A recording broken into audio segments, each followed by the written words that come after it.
제가 주제를 제목을 여러 번 고민을 해봤습니다.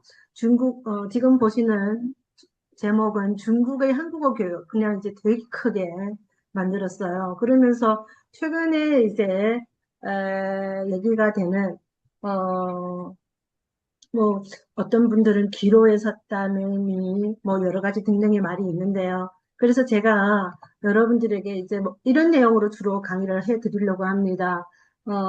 제 발표 내용은요, 이제 중국의 한국어 교육 현황 세 가지 내용으로 이제 소개를 해 드리려고 합니다. 가령 뭐 학생 모집의 변화라든가, 혹은 교수진의 소개라든가, 그리고 교재를 말씀을 드리려고 합니다. 그러면서 얘기를 하면서 문제점도 짚어보고요. 그러면서 또 이제 여러분들께서 평소에 어떤 것들을 조목조목 준비해 두면 나중에 요긴하게 쓸 수 있을지도 같이 말씀을 해 드리려고 합니다. 이번 발표 주제를 중국의 한국어 교육이라고 정했는데요. 어떤 내용을 전달할까 고민을 상당히 해봤어요.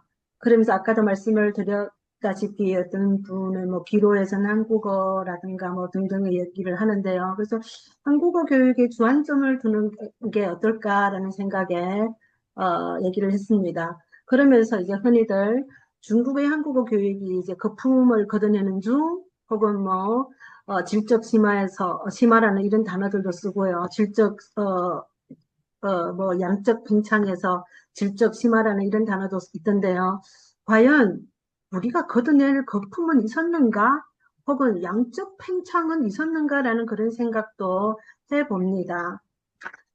그러면서 이제 이 주제로 제가 책을 찾다가 한국어 교육을 이제 한 중국에서 한 16, 7년 종사하면서 여전히 똑같은 방법으로 70, 80년 전에 그러한 외국어 교육의 이제 그런 버전과 커리큘럼들, 그다음에 연구 방식이 이제 더 이상 앞으로 나아가지도 못했고, 그다음에 학생들의 또 입장에서는 외국어 교육의 환경이 더 다양해졌기 때문에 굳이 국내에서 비단 한국어뿐만 아니고 영어도 마찬가지고 기타 뭐 일본어도 마찬가지고요.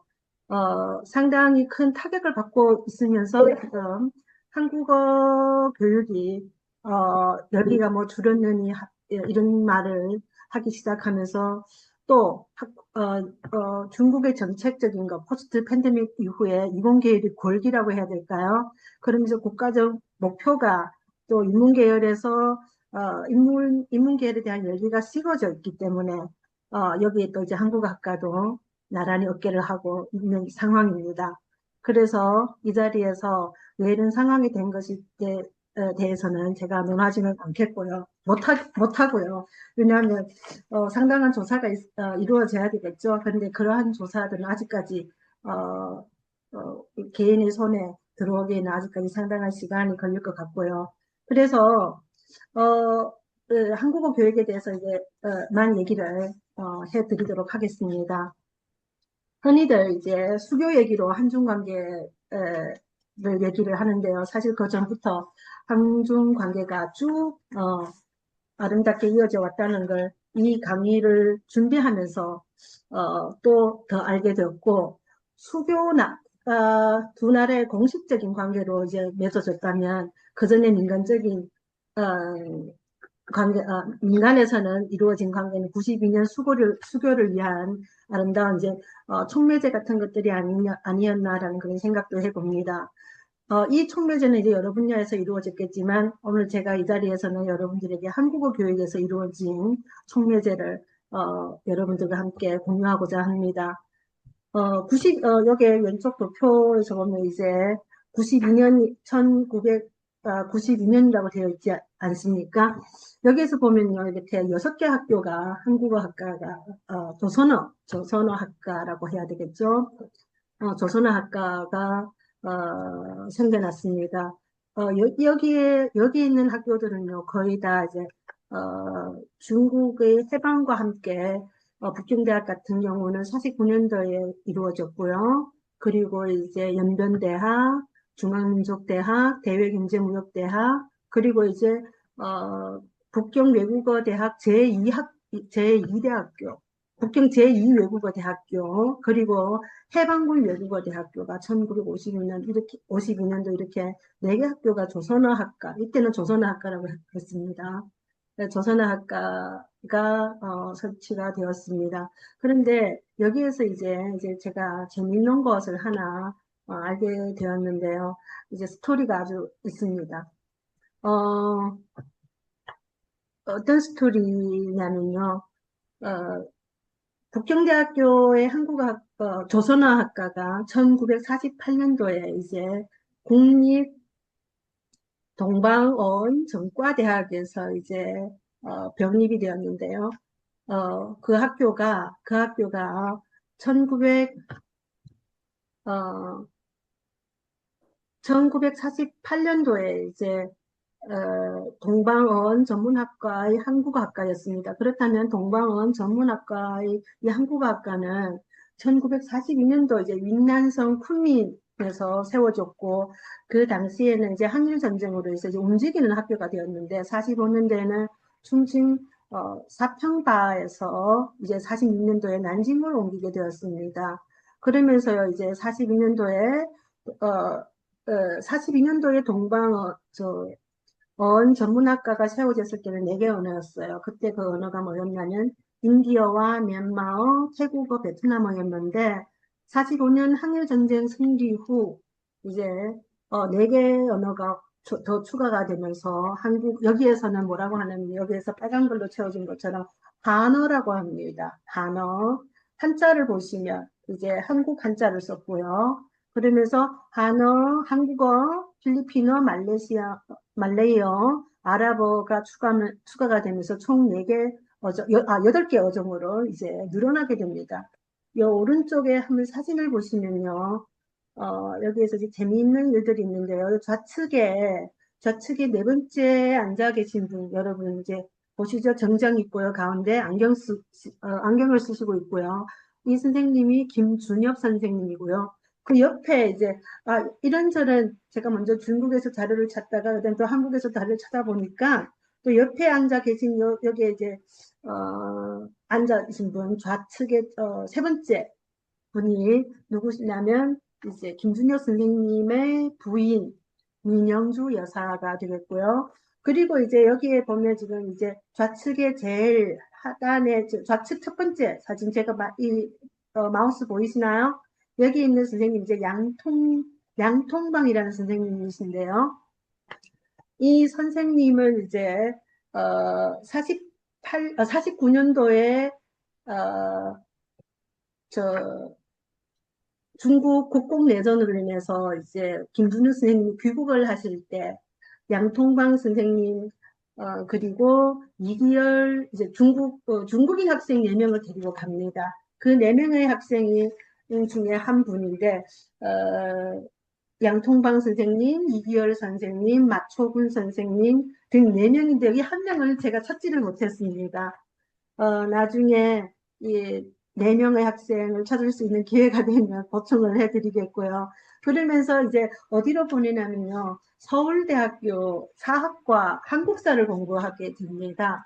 그런데 이제 50년대 한국전쟁으로 이 학생들과 이제 연락이 끊겼대요. 김준호 선생님은 이제 부산으로 가시고요. 그 다음에 아마도 이제 이 중국이 최초 1대 유학생이라고 하더라고요. 그래서 이제 아마도 구조를 받아서 이제 중국으로 이제 들어왔나 봐요. 양통방 선생님은요. 그러면서 86년도에 하노이 대학교 이제 학회에서 두 분이 이제 극적으로 상봉을 하는데 그때 당시 이런 걸 보면 이제 마침 이제 고려대학이란다. 고려학회를 가면 조선 학자들이랑 이제 한국 학자들이랑 이렇게 했을 때 어떤 그런 느낌이 그때 당시 86년도 그때 당시 이제 한중은 수교가 되지 않은 상태여서 두 분이 이제 김준일 선생님이 멀리서 저 사람이 내가 아는 사람인 것 같다 그러면서요 그랬는데 한중수교가 바로 되지 않아서 바로 하노이에서는 바로 만나지는 못했대요. 그냥 그저 이런 사람이다, 이런 사람들 좌측으로 통해 이제 서로 통해서 미국 본토에서 만났다고 하더라고요. 그러면서 이제 두 학교, 김준혁 선생님이 49년도에 귀국하셔서 고려대학교에서 이제 고려대학교 사학과에서 근무를 하시고요. 그러면서 88년도부터 이제 김준혁 선생님이 중국에서 이제 여러 한국학 연구 중심을 세우는데 양통방 선생님이 많은 협조를 주셨다고 하는 이러한 이제 기록들이 남아 있습니다. 어, 김준혁 선생님의 회고록 이제 퇴임하시고, 아마 김준혁 선생님이 귀국하신 다음에 고려대에서 계속 있었어요. 사학과, 중어중문학과 등이 계시면서, 어, 80 몇 년도인가 총장으로 이제 계시다가 퇴임하고 나서 장정이라는 회고록을 쓰셨는데요. 여러분들께서 그 책을 관심이 있으시다면 그 책을 한번 참고해 보시길 바랍니다. 그래서 중국대학교에서의 이제 한국어 교육의 시초가 김준혁 선생님이 아니었나라는 그런 생각도 한번 해보고요. 어, 일단 먼저 이제 대학교에 대해서 먼저 말씀을 드리도록 하겠습니다. 중국의 대학교는요, 일반적으로 이제 국립대학교를 칭합니다. 그래서 사립대학교 같은 경우는 이제 보통 얘기를 하지 않는데요. 제가 여기에다 적어 놓은 이 수치는요, 모두 다 이제, 어, 국립대가 되겠습니다. 즉, 그림에서도, 도표에서도 보다시피 제가, 어떻게 하면 좀 더, 육관적으로, 좀 더, 바로, 보일 수 있을까라는 그런 생각에 이렇게 지도로 여러분들에게 보여드렸는데요. 2020년대까지 중국에서 이제 한국 학과가 있는 학교들이, 상당히 많았어요. 한 120개, 국립대학교에서 한국 학과를 설치를 했는데요.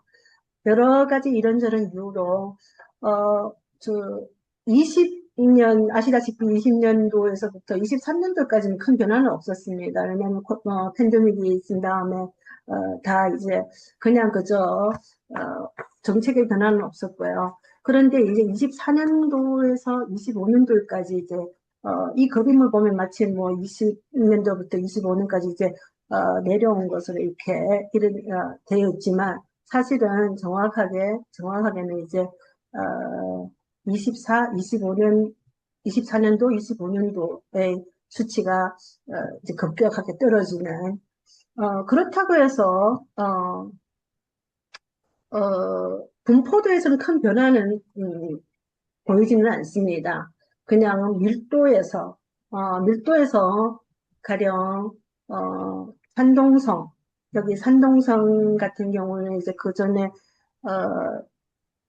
19개, 19개인가? 네, 16개 학교가, 16개의 국립대학교에서 한국학과를, 설치를 했는데, 최근에는 이제 들어서 9개 학교에서만 한국학과를, 개설하고 있는 상황이 된 것입니다. 그렇게 보면 산동성이라든가 이런 데에서 이제 학교들이 좀 밀도적으로 좀 그 다음에는 흑룡강성이라든가 길림성이라든가 연영성에서도요, 많은, 이제 밀도에서 차이점을 보일 수 있는 상황이 되었고요. 그 다음에는, 다음으로 이제 한번 교수진을, 한번 보겠습니다. 전공면에서는 어학, 문학, 교육학 등 분야로 나뉘어져 한국어학을, 한국학, 이제 어학, 문학이 아닌 한국학을 이제, 공부하고자 할 때는, 한계점이 부딪히게 됩니다. 또 이것이 이제 요즘에 중국 이제, 상위층에서, 생각하고 있는 지역학과도 좀, 뭐죠? 차이점이 생기고요. 그러면서, 이런 것들을 좀 지역학적으로 공부할 수 있는, 이러한 선생님들, 가령 이제 한국어학과 같은 경우는 이제 한국사학, 역사학, 내지는 뭐 사회경제학 이런 쪽으로 좀 더, 심도 있는, 어, 심도 있는 지식층이라고 할까요? 이런 것들을 공부할 수 있는, 분야가 된다면 더 좋지 않을까라는 그런 생각도 해보고요. 또 이제 전공면에서는 좀 예전에는 되게, 단일했어요. 언어학, 뭐, 문학, 이제 교육학, 박사 학위를 받아왔지만 지금은 영역을 높일 필요가 있다라는 그런 생각도 해봅니다. 그리고 이제, 문과여서 그런지 또 성별 면에서도 좀 차이가, 타학과들보다는 이제 여자 선생님들이 상당히 많아요. 저희 학과 제가 소속되는 상해해양대만 해도 그렇고요. 어, 8명의 교수진이 계시는데 모두 다 이제 여자 선생님들이에요. 물론 뭐, 여자 선생님이든 남자 선생님이든 상관은 없겠습니다만, 일을 다 보면, 또 상관은 또 있더라고요. 그래서 이런 조화들도, 생각을 해보는 것도 또 재밌지 않나 하는 그런 생각도 들고요. 어, 그 다음에 또 이제 외국어 교육을 중국에서 전체 외국어 교육을 생각을 해봤을 때 영어가 제일 큰 영어 교육이 제일 큰 방향이 되겠는데 영어의 방향 기타 이제 한국어라든가 일본어라든가 이런 저 모티브가 거의 영어의 그 커리큘럼들을 이제 따라가는 그런 추세긴 한데 어, 제2 외국어로서의 교육들은 가령 중국에서의 한국어 교육은 거의 이제 모국어가 한국어인 선생님들이 되게 많아요. 그래서, 어, 이런 것들도 뭐 비교 기준의 하나가 될 수 있는지는 모르겠지만, 그래도 이제 교수의 질이라든가, 혹은 문화의 이해라든가, 문화의 해석이라든가 이런 면에서는 훨씬 더 장점은 있지만, 이 또한 또 무슨 딜레마에 또 빠져요. 왜냐하면 우리 또 자기들만의 리그에서 내지 또 이 큰 물에서, 중국이라는 큰 무대에서는 또 이제, 그림이 맞춰지지가 않는 거예요. 그래서 이것이 또 장점일 때도 있겠지만 그것이 또 하자일 때도 있다라는 이런 것들을 생각하게 만듭니다. 다음에 교재에 대해서 얘기를 해보면요. 제가 여기 동영상 하나를 들고 왔어요. 아니요. 네, 잠시만요. 제가 동영상을 여러분들께 보여드릴게요. 음, 이것이 연세대 교재. 예전에는, 한국의, 교재들을 그대로 사용하도록 했어요. 그런데 최근 들어서, 그 최근이 한 2020년 후반에 들어서, 2020년에 들어서, 이제, 우리도 자체 교재를 개발하자라는 이런 취지에서, 어,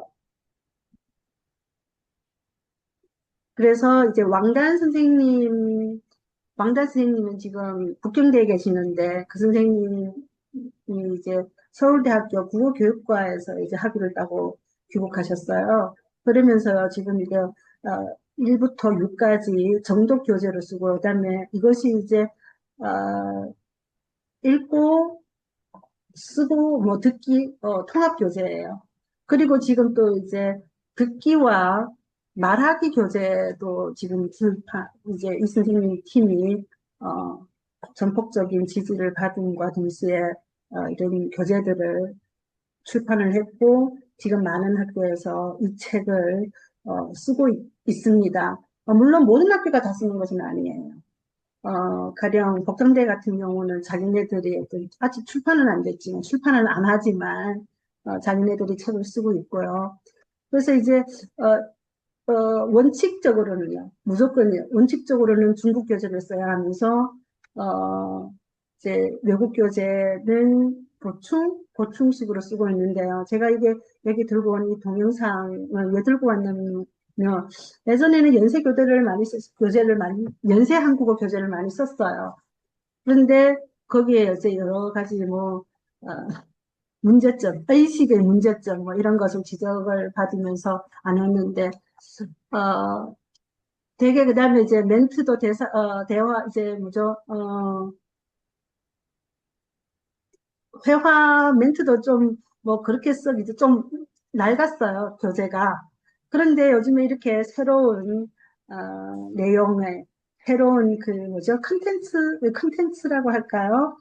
이렇게 이런 형식으로 나오더라고요. 이제 제가 이거 마음대로 쓰면 되는지는 모르겠습니다만 이제 위챗에서 돌고 있어서요. 박쌤의 뭐 한국어 수업이라고 하면서요.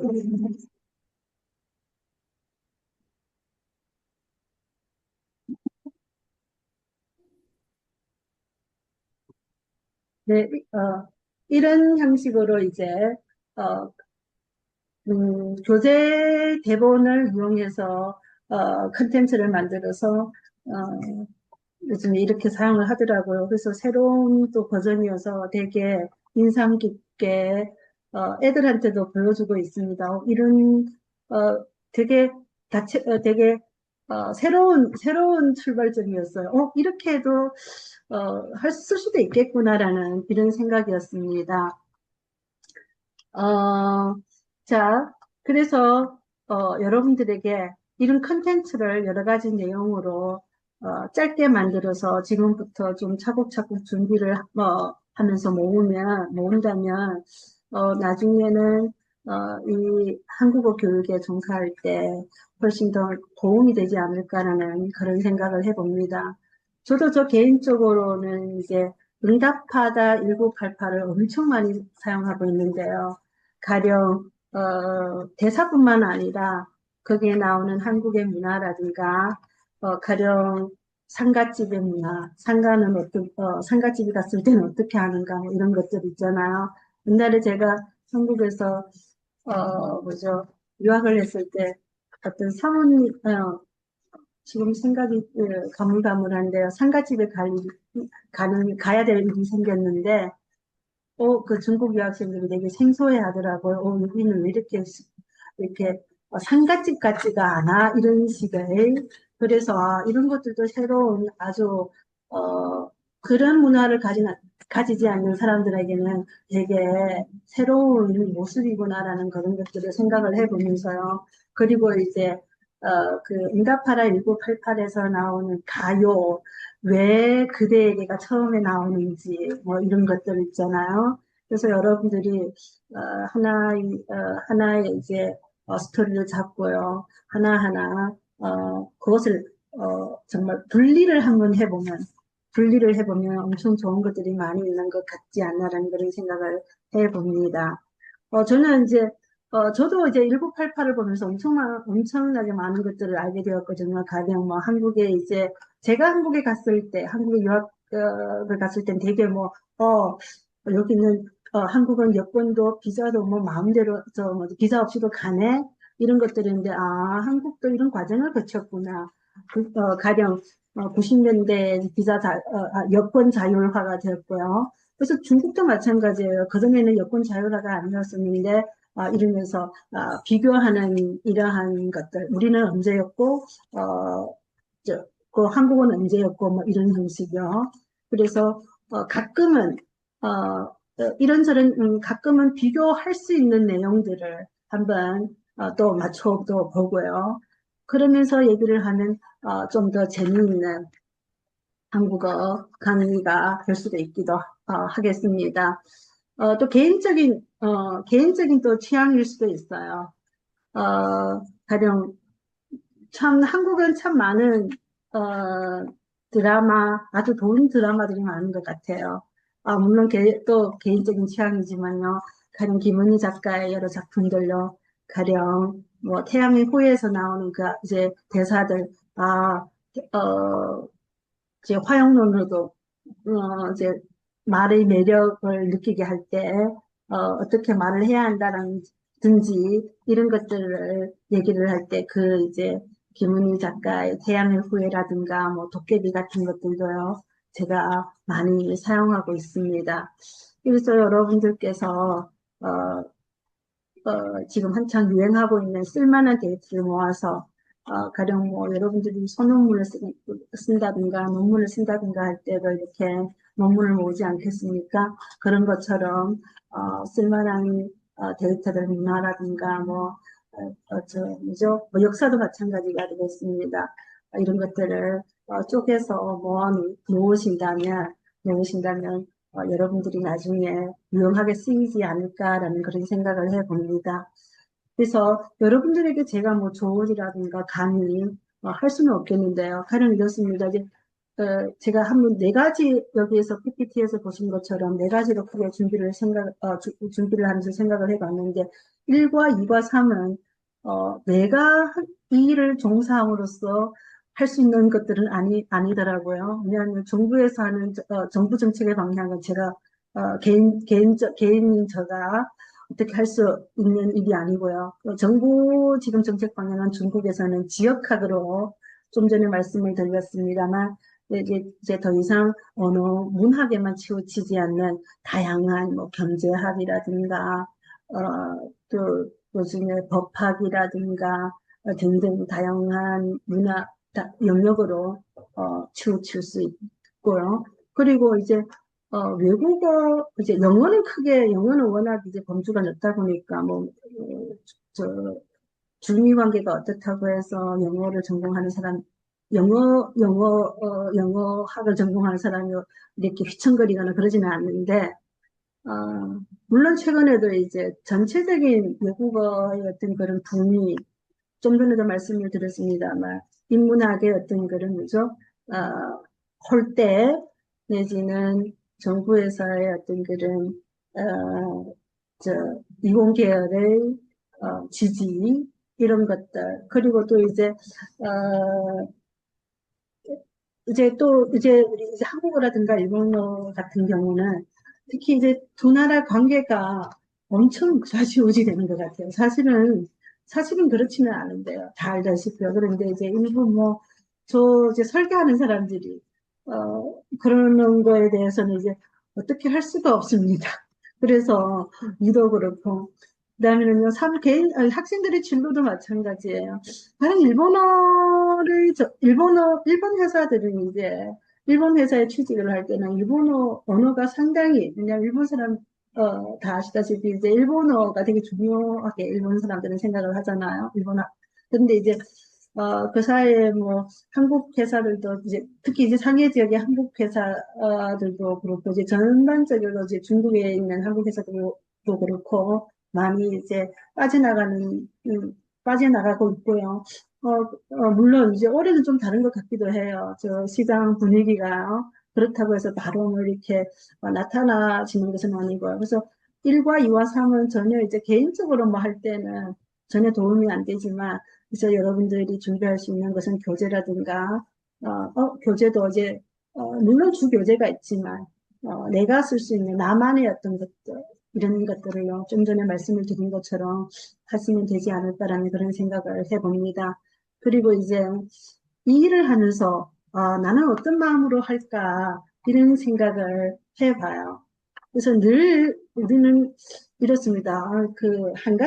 하나의 방향으로 보는 것이 아니고 이제 서로 다른 입장에서 이제 뭐죠? 티키타카를 하는데 음, 하나의 입장을 보도록 하게 하는 것이 내가 한국에서의 이제 이제 중국 학생들을 가르칠 수도 있겠고요. 그리고 제가 또 하는 일은 또 중국에서 한국어를 가르칠 수 있는데 원래 달랐던 보는 견해가 달랐던 생각이 달랐던 이러한 데서 조금이라도 생각이 조금 가까워지게끔 또 같은 시선에서 문제를 바라보게끔 하는 이런 역할을 하는 것이 우리가 하는 일이 아닐까라는 생각을 해보면서요. 오늘 이 발표를 한번 마무리를 해보려고 합니다. 네, 감사합니다. 먼저 사전에 받은 질문들 먼저 말씀드리겠습니다. 네, 첫 번째 질문입니다. 네, 중국 대학 한국어과의 교원으로 활동하려면 한국어 교원 자격증 외에 중국 현지에서 별도로 요구하는 자격이나 학위 조건이 있는지 궁금합니다. 아, 네. 음, 이제, 어, 어떻게 대답을 하면 바로 쉽게 이해를 할 수 있을까? 이런 것입니다. 가령, 석사 이상의, 한국에서 석사 이상의 학위를 듣고 있으면, 이제 원어민 선생님이라는 이런 자격으로는 가능합니다. 그런데 이제 가령, 한국에서 이제 대학교 교수? 이런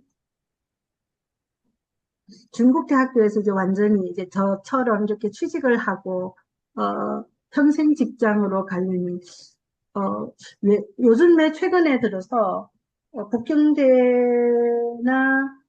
복단대에서는 그런 선생님이 두 분 계십니다. 아마도 북경대에서 금지아 선생님인가요?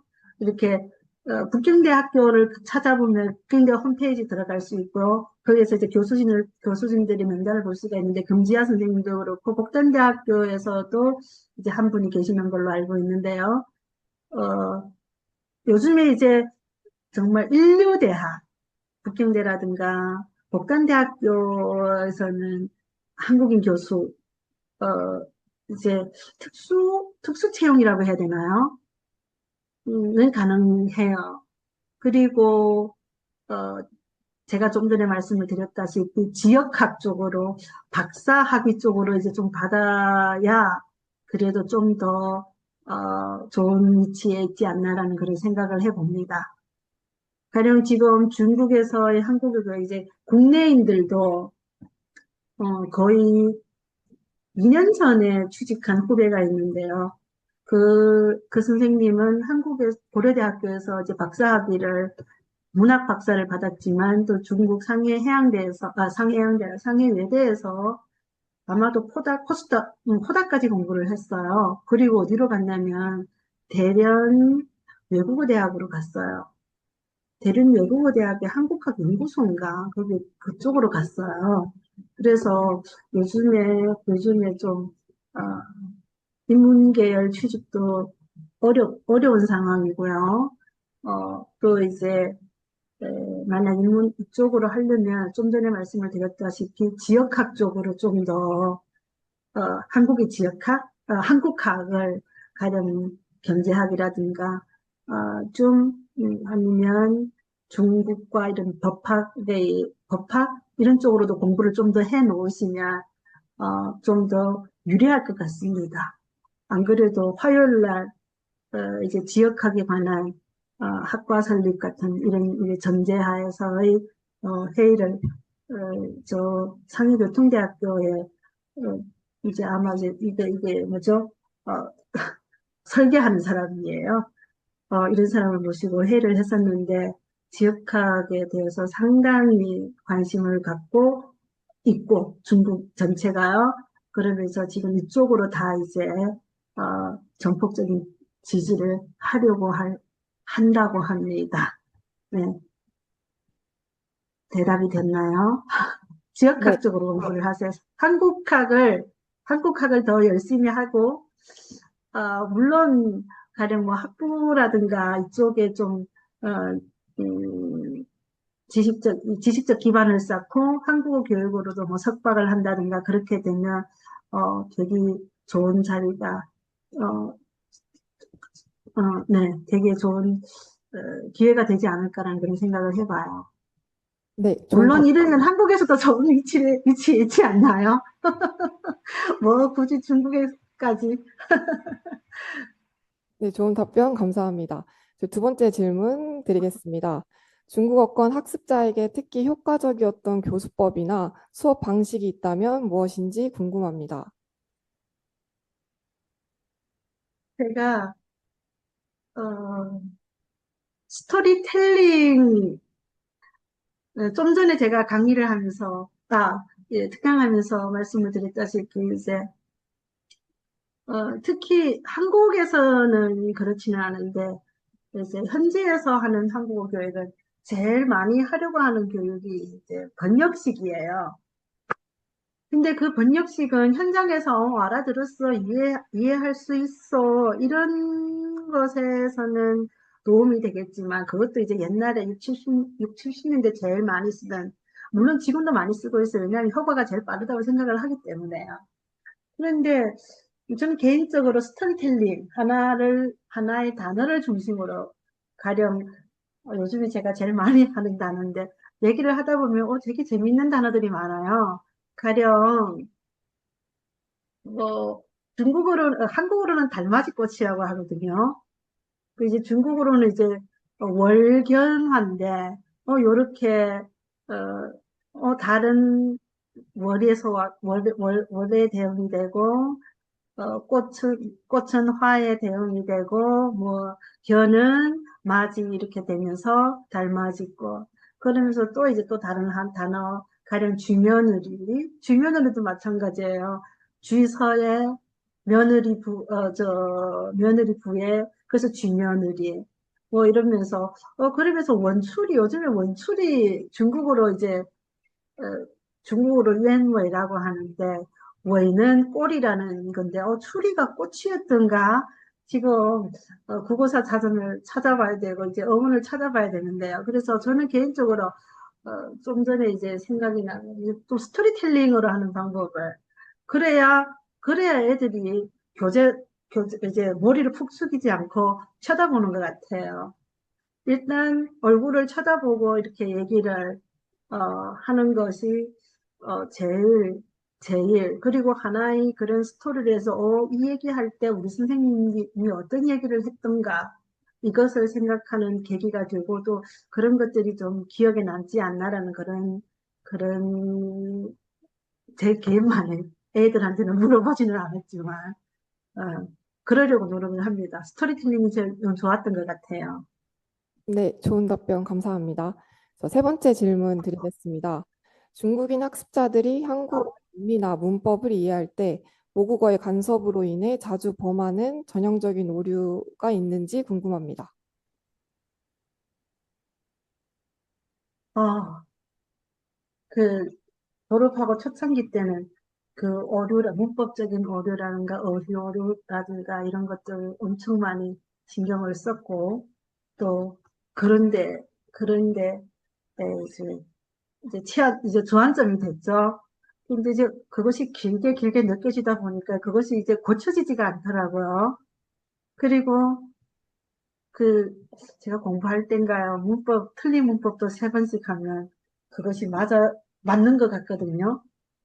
그래서 이제 제가 한 16, 7년이 되다 보니까요, 어, 저게 맞는 표현이 아니야? 라는 그런 생각도 들 때가 있어요.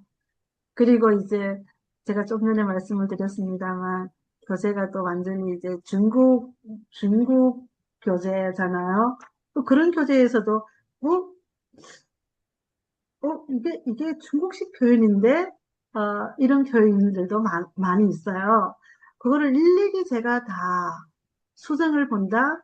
그러면, 그러면 그것이 결코 이 수업 진도라든가 어떤 내가 나아가고자 하는 이런 방향에도, 어, 너무 많은 시간을 할애를 받구나라는 그런 생각이 드는 거예요.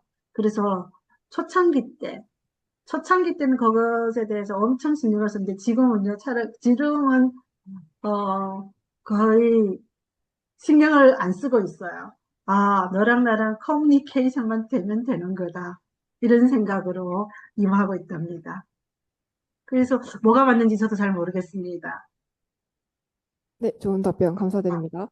마지막 네, 질문 드리겠습니다. 네. 중국인 학습자들을 대상으로 한국어를 가르칠 때 언어적, 문화적으로 특히 유의해야 할 점이 있다면 무엇인지 궁금합니다. 어, 제가 유학 생활을 한 10년을 했고요. 언어가, 모국어가 한국어였어요. 10년을 하고 들어왔으니까 이제, 어, 그냥 그죠. 뭐 말만 하면 한국은 이렇다, 한국은 이렇다 이런 소리를 했어요. 그러니까 이 애들이 그것이 거슬렸나 봐요. 그래서 나중에는 전략을 바꿨어요.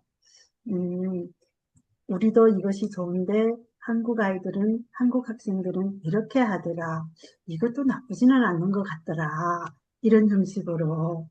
그래서, 어, 뭐라고 해야 할까요? 주의해야 할 것은, 그러니까 세대가 되게 많이 흘렀어요. 지금 생각해보면 제가 2011년도에 이제 귀국을 해갖고, 그때 아이들, 되게, 그때도 되게 역했어요. 아이들이 왜 이럴까? 공부도 열심히 안 하고, 그냥 그저. 또 세월이 그렇게 흘렀는데 지금 보면, 아, 옛날에 아이들이 되게 좋았던 것 같아요. 그래서 지금 제가 무슨 말을 하려고 하냐면요. 어, 내 앞에 있는 나는 안 변했는데 내 앞에 대상들이 되게 많이 변했어요. 그냥 좀 전에 말씀드렸던 거 비교하지 않고, 그리고 그 출처를 밝히지 않는, 네 거야, 내 거야를 밝히지 않는. 그래서 좀 전에 제가 하나의 방향으로 보자고 하는 것이 되게 중요한 것인데, 제 아이가, 지금 쓸데없는 얘기인데요. 제 아이가 이제 초등학교 2학년인데, 이 아이한테 이거 중국 거 아니야 하면 되게 화를 내요. 이런 말을 하는 이유가 뭐냐면 모든 것이 중국이 제일 좋아야 돼요. 그렇게 저는 가정에 우리 집에서는 그렇게 교육은 안 시켰는데 학교 교육이 그랬나 봐요.